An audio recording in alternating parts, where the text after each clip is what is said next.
Hello বন্ধুরা, কেমন আছেন সবাই? আশা করছি সবাই খুব ভালো আছেন। আমিও খুব ভালো আছি। আজকের ভিডিওর থাম্বনেল অথবা টাইটেল দেখেই বুঝতে পারছেন যে ভিডিওটি কিসের উপর। আজকের ভিডিওতে আমি আপনাদেরকে দেখাবো কিভাবে আপনারা খুব সহজে যে কোনো স্টাইলিশ নাম আপনারা তৈরি করতে পারবেন শুধুমাত্র আপনার হাতে থাকা অ্যান্ড্রয়েড মোবাইল দিয়ে। এই ক্ষেত্রে আপনার কোনো পিসি অথবা কোনো কম্পিউটার কোনো কিছুর প্রয়োজন হবে না। শুধুমাত্র আপনার হাতে থাকা যে অ্যান্ড্রয়েড মোবাইলটি আছে সেইটি দিয়ে আপনারা স্টাইলিশ নামগুলো লিখতে পারবেন খুব সুন্দর করে। এবং এটি প্রসেসটা দেখতে হলে আপনাকে পুরো দেখতে হবে। ভিডিওটি পুরো না দেখলে আপনারা কিন্তু কোথায় বুঝতে পারবেন না। একটুখানি যদি স্কিপ করেন তাহলে কিন্তু ওইখান থেকে আপনারা গ্যাপ খেয়ে যাবেন এবং কিছুই বুঝতে পারবেন না। সো আশা করছি বন্ধুরা পুরো ভিডিওটি দেখবেন, তাহলে অবশ্যই আপনারা শিখতে পারবেন এবং যে কারো নাম যে কোনো স্টাইলসে আপনারা লিখতে পারবেন। সো বন্ধুরা পুরোটি দেখতে থাকুন এবং আমার ভিডিওটি যদি আপনাদের কাছে একটু ভালো লাগে তাহলে অবশ্যই ভিডিওটিতে একটি লাইক করবেন এবং আমার চ্যানেলটি সাবস্ক্রাইব করবেন, পাশে থাকা বেল ঘন্টাতে বাজিয়ে দেবেন যাতে করে পরবর্তীতে এমন ধরনের ভিডিও সবার আগে আপনারা পেয়ে যেতে পারেন। সো আশা করছি বন্ধুরা আপনাদের এই নামগুলো লেখার জন্য আপনাদেরকে জাস্ট একটি অ্যাপ্লিকেশনের প্রয়োজন হবে এবং সেই অ্যাপ্লিকেশনটি হচ্ছে পিক্সেল ল্যাব। দেখেন বন্ধুরা, আপনাদের এই অ্যাপ্লিকেশনটার প্রয়োজন হবে পিক্সেল ল্যাব। এটা আপনারা গুগল প্লে স্টোরে যায় পিক্সেল ল্যাব লিখে সার্চ দিলে সেখান থেকে চলে আসবে, সেখান থেকে ইনস্টল করে নেবেন। ইনস্টল করার পর অ্যাপসটি ওপেন করবেন। আমি জাস্ট ওপেন করলাম। ওপেন করার পর আপনাদের সামনে এরকম একটি ইন্টারফেস শো করবে। আপনাদের এখান থেকে নিউ টেক্সট আসবে, আপনার ইচ্ছা করলে এটা ডিলিট করে দিতে পারেন অথবা রাখতে পারেন, কারণ আপনাদের এখান থেকে আমি এখান থেকে জাস্ট ডিলিট করে দিই। তার সামনে একটা পেজ আসবে, আপনার এখান থেকে যদি চান যে আপনার ব্যাকগ্রাউন্ডটা পছন্দ নয় আপনি এখান থেকে। এখন বন্ধুরা আপনার কিন্তু এটা করার জন্য 3টা ইমেজের প্রয়োজন হবে, মানে 3টা পিকচারের প্রয়োজন হবে। এই পিকচারগুলো আপনারা কোথায় পাবেন আমি ভিডিওর শেষে আপনাদেরকে দেখে দেব এবং আমার ভিডিওর ডেসক্রিপশনে লিঙ্ক দিয়ে দেবো, সেখান থেকে আপনারা খুব সহজেই এগুলো ডাউনলোড করে নিতে পারেন। সো বন্ধুরা আপনার কিন্তু এই ব্যাকগ্রাউন্ডটা থাকলে কিন্তু আপনার নামগুলো দেখতে খুব মোটেও ভালো হবে না। সো বন্ধুরা এই ব্যাকগ্রাউন্ডটা চেঞ্জ করতে হবে জন্য আপনার এখান থেকে 3 ডট যে মেনুটা দেখতে পাচ্ছেন উপরের দিকে 3 ডট মেনু, এটার উপরে সিম্পলি ক্লিক করবেন। ক্লিক করার প্রথম যে অপশনটি দেখছেন ইউজ ইমেজ ফ্রম গ্যালারি, এই অপশনটির উপরে ক্লিক করবেন। ক্লিক করার পর আপনাদের সামনে আপনার গ্যালারিতে চলে আসবে। গ্যালারি থেকে আপনারা আপনার পছন্দের ইমেজটি এখান থেকে ব্যাকগ্রাউন্ড ইমেজটি আমি এখান থেকে এই ব্যাকগ্রাউন্ড ইমেজটি সিলেক্ট করে নিলাম। এখান থেকে ব্যাকগ্রাউন্ড ইমেজটা সিলেক্ট করে নেওয়ার পর এখান থেকে এটাকে ফুল এখানে জাস্ট টিক মার্কের উপরে একটা ক্লিক করে দেবেন।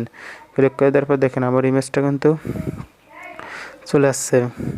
সো বন্ধুরা এখন আপনার এখান থেকে কিন্তু আপনার ব্যাকগ্রাউন্ড ইমেজ থেকে এখন আপনার এখান থেকে টেক্সট অ্যাড করতে হবে, মানে আপনারা কী নাম লিখতে চাচ্ছেন। আমি জাস্ট আমার নিজের নামটা লিখে আপনাদেরকে আমি দেখিয়ে দিচ্ছি।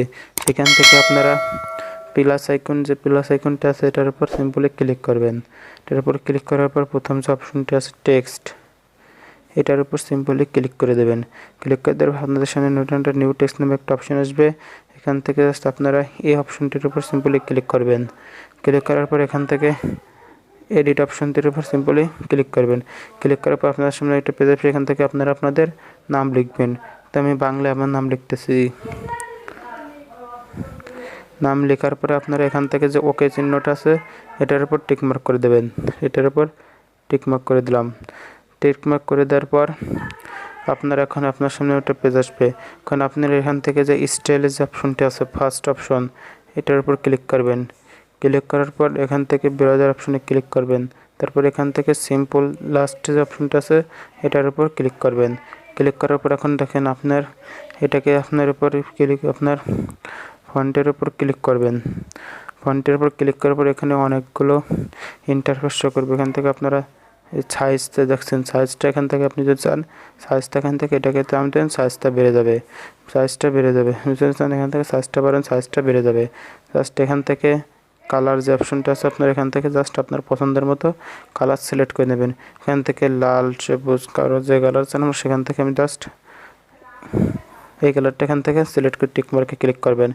এরপর থেকে আছে টেক্সাস, এরপর আপনারা ফন্ট সিলেক্ট করে নেবেন। এই ফন্টটা আপনাদের কিন্তু লাগবে। দেখেন এখানে কিন্তু যে ফন্টগুলো আছে সেগুলো হচ্ছে ইংরেজির জন্য, আপনার বাংলা একটা ফন্ট দরকার হবে। আপনারা চলে যান মাই ফন্ট যে অপশন, এই অপশনটির উপরে, অপশনটা যাওয়ার পর এখানে ক্লিক করবেন। দেখেন আমার সামনে কিন্তু একটা ফন্ট চলে আসছে, ফজলে সজতে ইউনিকোড।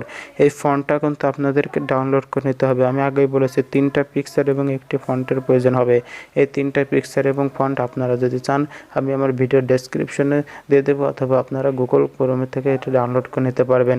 আপনাদের সুবিধার জন্য আমি ভিডিও ডেসক্রিপশনে দিয়ে দেবো। এখান থেকে সে যদি অপশনটি ক্লিক করার পর ওকেতে ক্লিক করে দেখেন আমার কিন্তু ফন্টটা পরিবর্তন হয়ে গেছে।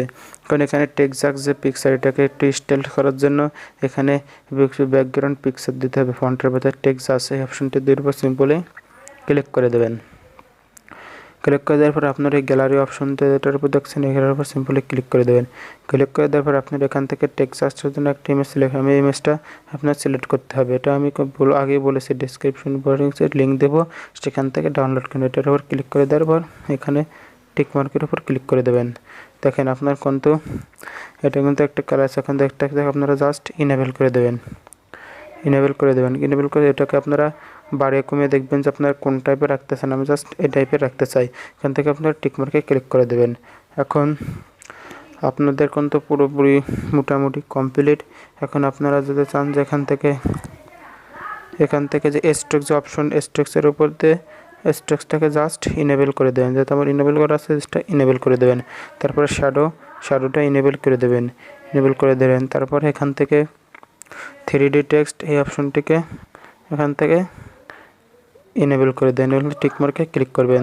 3D ডট এখান থেকে যদি চান আপনারা এটাকে বিভিন্ন স্টাইলে আকৃতি দিতে পারবেন, যদি না চান তাহলে না পারবেন। এখান থেকে টিকমার্কে ক্লিক করে দেবেন। এখন বন্ধুরা এখন এখান থেকে দাঁড়ান, আপনার কিন্তু ইমেজটা এখন আপনার সাইজটা আরেকটু বাড়িয়ে নিতে চান তাহলে এখান থেকে দিয়ে সাইজ অপশনটির উপর ক্লিক করে আপনার সাইজটা আরেকটু বাড়িয়ে নেবেন। এখন আপনার কিন্তু নেমটা আর্ট করা হয়ে গেছে। এখন এটাকে আরেকটু লুক দেওয়ার জন্য এখানে আপনাকে প্রজাপতির একটা অপশন সিলেক্ট করতে, জাস্ট এখান থেকে আপনারা চলে যাবেন আবার প্লাস আইকনে ক্লিক করার পর এখান থেকে চলে যাবেন ফ্রম গ্যালারি এই অপশনটিতে যাওয়ার পর আপনাদের সামনে গ্যালারিতে চলে যাবে। সেখান থেকে আপনারা এটার একটু লুক দেওয়ার জন্য যে প্রজাপতি যে এটা আছে এটা আপনারা এখান থেকে সিলেক্ট করে নেবেন। কারণ এটাকে ক্রপ করে আপনারা আপনার টাস্কের উপরে একটু লাগিয়ে দেবেন, মানে এটা কিন্তু আপনার জাস্ট একটা লোকের জন্য। দেখেন এখন কিন্তু আপনার এটা দেখতে খুব ভালো দেখা যাচ্ছে। সব বন্ধুরা এরকম আপনারা কিন্তু খুব সহজেই যে কোনো নামের স্টাইল এখান থেকে খুব সহজেই বানিয়ে নিতে পারবেন। এখন এটাকে আপনার সেভ করার জন্য এখানে যে মেমোরি অপশনটা দেখছেন এটার উপর সিম্পলি ক্লিক করে দেবেন। এখানে 2 নম্বর যে অপশনটি দেখতে পাচ্ছেন সেভ অ্যাজ ইমেজ, এখানটির উপরে ক্লিক করে দেবেন। ক্লিক করে দেওয়ার পর এখান থেকে জাস্ট সেভ টু গ্যালারি অপশনটির উপরে সিম্পলি ক্লিক করে দেন, তাহলে এটা আপনার গ্যালারিতে চলে যাবে। সো আশা করছি বন্ধুরা পুরো ভিডিওতে আপনারা বুঝতে পেরেছেন। তাহলে যদি এই প্রসেসে কাজ করেন তাহলে আপনারা যে কোনো নামের স্টাইল খুব সহজেই এভাবে তৈরি করতে পারবেন। আপনাদের কোনো প্রকার কোনো পিসি বা ল্যাপটপের প্রয়োজন হয় না। আমি কিন্তু আপনাদের মোবাইল ফোন দিয়ে এটা করে দেখিয়েছি, আর আপনারাও এভাবে করতে পারবেন। সো বন্ধুরা ভিডিওটি যদি আপনাদের কাছে একটু ভালো লেগে থাকে তাহলে অবশ্যই ভিডিওটিতে একটি লাইক করবেন এবং অধমের ছোট চ্যানেলটিকে সাবস্ক্রাইব করেন, পাশে থাকা বেল ঘন্টাতে বাজিয়ে দেবেন, যাতে করে পরবর্তীতে সব ধরনের ভিডিও নোটিশ আমি আপনাদেরকে দিতে পারি। তো ধন্যবাদ সবাইকে, সবাই ভালো থাকবেন, আবারও দেখা হবে পরবর্তী কোনো ভিডিওতে।